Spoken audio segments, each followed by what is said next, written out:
and welcome to Be My Cook. If you're new to my channel, thanks for stopping by. Today I have a dish for you that's nice and light for the new year, and it's called lemon chicken with garlic herb sauce. So just keep watching.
Our lemon chicken is now out of the oven, so I just put our roasted potatoes and added some parsley to them and put them on the plate and some lemon wedges.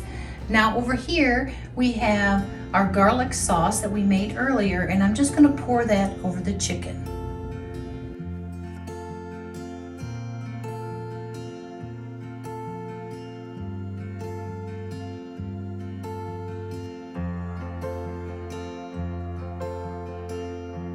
So here is our lemon chicken with garlic herb sauce. This is a very lemony chicken with hints of rosemary and garlic, and it's a great transition meal to eating healthy for the new year. So for more recipes, subscribe and like, and I'll see you in the new year with healthy recipes. Bye.